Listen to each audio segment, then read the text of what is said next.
Selamat datang di Pipokes. Pertama-tama gue mau ngenalin diri dulu. Gua Andi, di samping gua ada Zulfatan Muhammad Arif. Sebetulnya Muhammad Zulfatan Arif. panjang juga nama ente. Nama pendeknya aja biar gampang dipanggil. Zul. Jul. Si Jul. Lu siapa? Lah gua Andi. Lo kan tiap hari ketemu. Lo ada aja. Jadi gini Jul, ini kan podcast nih ceritanya. Jadi di podcast ini gini kita bawa-bawa horor. Kita mau bawa horor, nah ceritain semua tentang horor, tapi suatu hari nanti kita ada reaction, ada juga kayak ngevlog gitu, tanpa ngeprank. Itu kelebihannya. Kalau ngeprank hal kebaikan sih Abdul aja guys. Iya Jul. Jadi langsung kita mulai aja nih.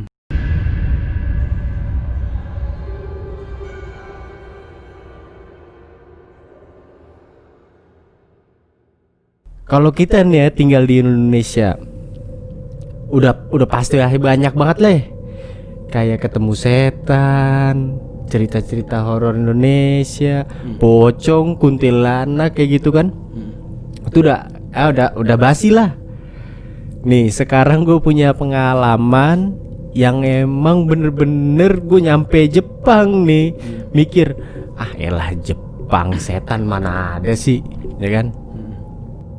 Udah tuh, dengan gaya gua yang songong, jalan kemana-mana, gak ada rasa takut. Lewat kuburan sini lu tahu sendiri, malah bisa buat foto ya kan? Kayak taman di sini kuburannya. Kayak taman. Nah, ternyata ada Jul setan di Jepang. Ini gua nggak ada setting nih, nggak ada nih. Gua ngomong jujur, cerita asli gua yang ngalamin. Jadi dulu gue pertama nyampe Jepang itu 2016. 2016 gue nyampe akhir. Nah gue kerja itu agak jauh dari kota.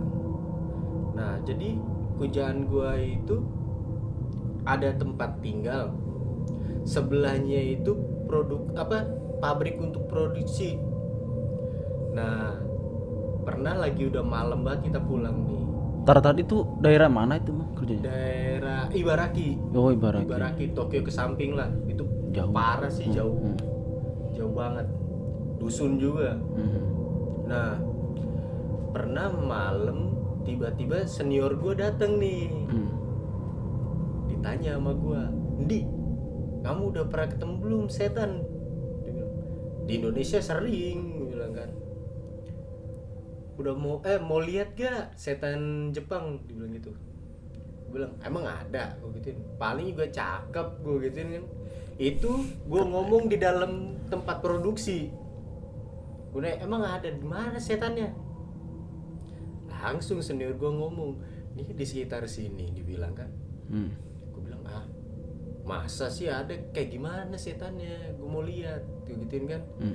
Namanya juga mikir Jepang gak ada setan, dia songong. Udah dibilang, diceritain kan kakek-kakek, dia bilang paling sering kakek-kakek, gituin kan. Oh kakek-kakek. Ya udah, kalau kamu mau lihat nih saya tantang, dia bilang gitu. Tantang gimana? Ya kamu tidur di sini aja malam ini. Di ruang produksi tadinya. Ruang produksi, padahal cuman jalan 30 detik lu nyampe rumah, gitu kan. Ya udah, gue bilang kalau gue cuma tidur doang nih kagak ada hasilnya gue. Ya udah gue tanya, ini ada duitnya nggak? Ada, kalau mau kamu berapa? Digituin kan. Gue bilang ya 1 mang lah, 1 mang berarti 1 jutaan di Indonesia. 1.200.000-an lah, hampir 1.300.000-nya. Segitu. Tapi dia bilang dari selesai ini kita kerja, mandi, makan, udah kamu tidur di sini. Gua digituin gue kan gua. Ya udahlah. Gue mikir lagi. Ini musim dingin ya nih. Musim dingin itu bulan-bulan 12, gue inget banget. Bulan-bulan 12 Tahu sendiri lah bulan 12 dinginnya kayak gimana. Ibaraki, kampung, kebun, tambah lagi musim dingin, ya Allah. Siapa yang sanggup? Sampai minus juga kan ya. Masalah minus itu, minus 1 lagi. Mau lu bawa selimut juga nggak mempan. Ada pemanas yang masih nggak mempan. Ya udah, gue bilangin, udahlah batalin aja lah. Bilang musim dingin, kalau musim panas ayo deh. Bukan masalah setannya, gue bilang kan. Ini masalah besok kerja, gue bilang. Kalau misalnya gue kedinginan, sakit, gue nggak dapet duit, lah miskin gue. Ya udah, batalin. Selang 3 hari, jadi gue di dalam kamar tuh ada berenam. Jadi satu kamar di-skat tengahnya, di-skat tengahnya 3 orang jadinya. Nah gue tidurin sama senior gue yang satu badannya gede tinggi tapi jadi, nah yang satu lagi tinggi kurus. Nah malam kejadiannya itu jam-jam setengah 12, gue inget banget. Jadi gue mau tidur, gue biasanya kalau tidur tuh gue selimutan, muka gue selimut karena musim dingin kan. Udah gue selimutin, main HP kebelet kencing, gue bangun, ini lampu keadaan mati, cuman penerangan itu dari pemanas. Ya udah, gue naruh HP, gue buka selimut, depan gue langsung berdiri tegak tinggi. Gue nanya dong, lalu ngapain bang di sini? Gue gituin kan, karena gue mikirnya senior gue ini tengah-tengah malam berdiri di depan gue, mukanya nggak kelihatan, kayak siluet hitam gitu. Gue diem kan, gue panggil bang, nggak nyaut sama sekali. Ya udah gue panggil lagi, bang lu ngapain gitu kan. Disautin, bukan nama bayangan itu, sama senior gue. Kenapa Cindy malam-malam berisik, suaranya jelas banget di belakang gue, suaranya jelas banget gue. Sedangkan gue sambil ngeliat itu bayangan, langsung bilang anjing siapa ini, gue bilang nih. Udah dari situ merinding tiba-tiba kan. Gue tutup lagi selimut, gue nggak ada mikir baca apapun, gue nggak ada, karena bentukannya aja itu kayak orang normal, kayak rapi gitu loh, cuman siluet tuh. Gue buka selimut, dar hilang. Sedangkan pintu Jepang tau sendiri kan, tutupnya itu ngeselin, geser pasti bunyi ser gitu kan. Ini nggak ada suara pintu, nggak ada langkah kaki juga nggak ada. Udah gak jadi gue kencing, masuk ke dalam itu. Air kencingnya masuk lagi. Subuh baru lama gue 5 menit kencing. Gak sampai situ, lusanya gue ketemu, ini kacau nih. Lu pernah nonton film Sadako nggak? Yang keluar dari sumur itu, gue ketemu sama kejadiannya di situ juga. Tidur, ini kalau ini tidur, jam-jam 3 masih sama dingin, beser. Namanya juga orang tidur kan pasti sering bangun buat kencing kan. Ya udah, gue bangun posisi itu langsung duduk gitu. Gue ngeliat di ujung, jelas di ujung itu kayak ngerangkak. Bilang siapa nih? Gak ada mikir setan gue, karena bentukannya sama kayak bayangan. Cuman pas gue liatin, kok panjang rambutnya, bener-bener posisi kayak kesurupan. Suster ngeset gitu. Kalau suster ngeset kan ke samping, ini kayak macan gitu loh. Kayak macan. Kayak macan gitu. Udahlah, gue jelasin, oh bener rambut nih panjang nih cewek, ya kan. Cuman bayangannya dia bajunya masih kelihatan samar-samar putih, masih kelihatan putih. Udah, gua tutup selimut sama kayak kejadian pertama. Tuh, gua buka, masih ada di situ. Gua keringet dingin, sumpah, gua keringet dingin.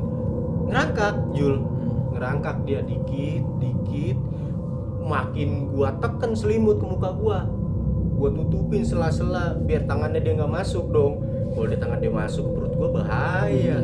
Cakar-cakar ntar. Cakar mending kalau cakar. Kalau yang lain kena dengkul masuknya. Ya udah, gua tutup gitu makin kencang, gua bagusin dah selimut deh. Udah. Jadi di samping gua itu ada botol minum. Botol minumnya jatuh. Wah, gua makin mikir dong, nih setannya udah nyampe samping gua nih. Ya kan? Nyampe samping gua.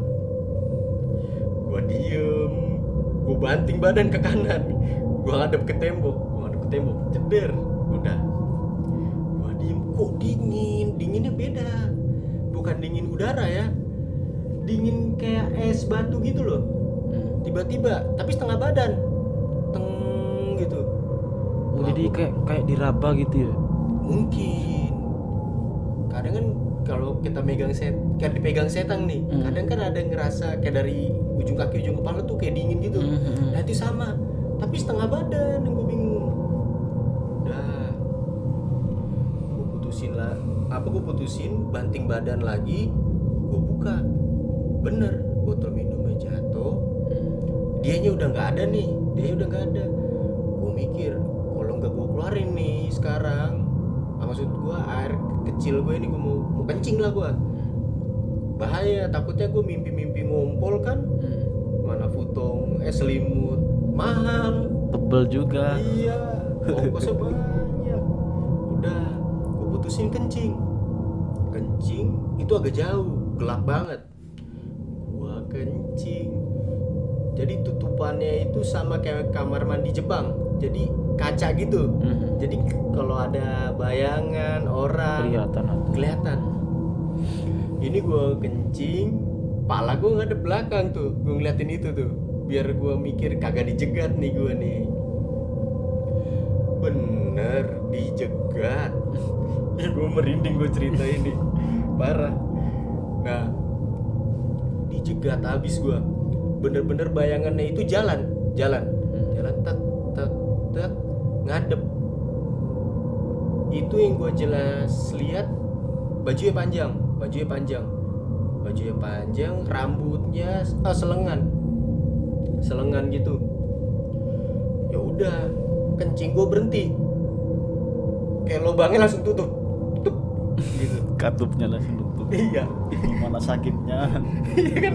Iya kan kerasa kalau lu lagi buang air kecil nih, buru-buru gua sisain deh, perjalanan gua masih jauh kan sakit. Itu yang lu tahan. Ini keadaan lu ketemu setan, tiba-tiba langsung lu mau ngomong apa gitu kan. Mikir buat sleting juga nggak kepikiran. Mikir di otak gua tuh, aduh gua kapan bisa keluar nih, gua bilang. Tapi nggak lama otak gua jalan, gua gedor pintu WC-nya kan, biar pada bangun. Gua gituin, hilangnya halus, sumpah, pelan-pelan kayak di editing slow motion kan. Hilang, bener datang langsung. Kayak ini setan nongol. Kalau misalkan ada orang nih dari jarak mungkin 50 meteran, kayaknya dia pelan-pelan ngilang kali ya. Jadi kayak gitu. Dia pas udah hilang utuh, datang langsung. Bilang, kenapa? Dia bilang, gua ketemu sodako. Dia bilang, serius? Dia bilang, serius. Gua bilang kan. Sampai senpai gua itu nggak percaya, senior gua nggak percaya. masa ada yang gitu. Kalau kakek iya gue percaya. Ini gue bilang gue 2 kali ketemu. Ini malam gue 2 kali juga nongol. Gue gituin kan. Ya udah akhirnya gue minta lu tidur sini deh. Gue bilang berempat kita, jangan 3-3. Kan ganjil gue ngeri juga. Dari yang awal yang berani sampai bener-bener ditongolin, ciut gue di situ. Jadi kalau malam-malam beli rokok, beli makanan apapun, itu pasti ngelewat jalan kosong. Yang gue pikirin apa tuh? Ini gue harus lewatin dari ini ya, dari daerah ini nih. Gue bilang harus bisa ngelewatin tempat ini, karena emang gelap, kiri kanan tuh hutan. Kebayang gak lu kalau lu sendiri lu ketemu begituan? Apa? Bayangin aja udah merinding, apalagi ketemu langsung gitu. Iya kan? Masa setan Jepang itu bagus, gue bilang gak ada yang mukanya hancur. Yang selama gue lihat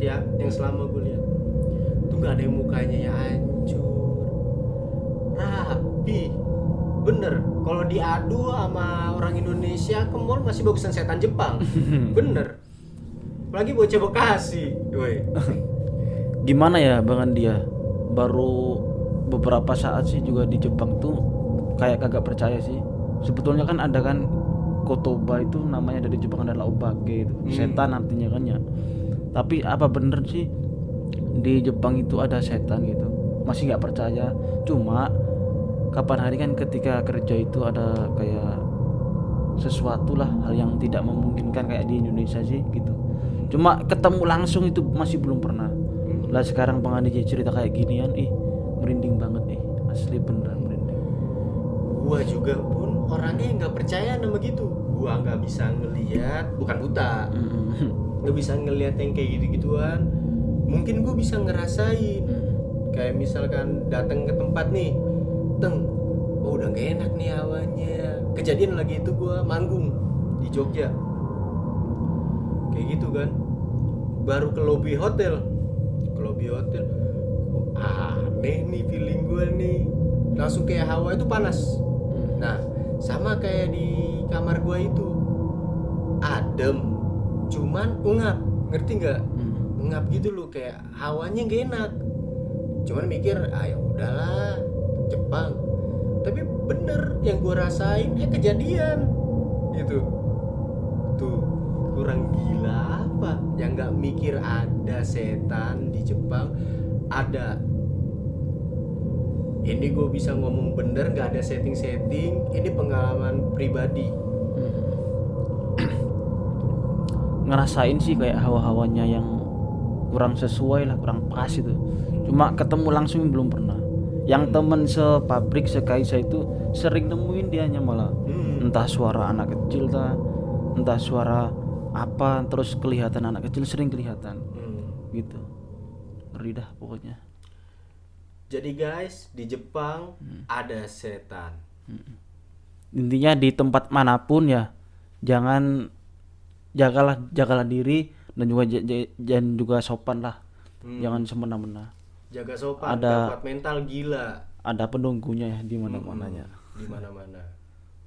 Oke guys, sekian dari kita. Tungguin next video kita. Kita nggak minta subscribe, kita minta subscribe. Jangan lupa subscribe And like.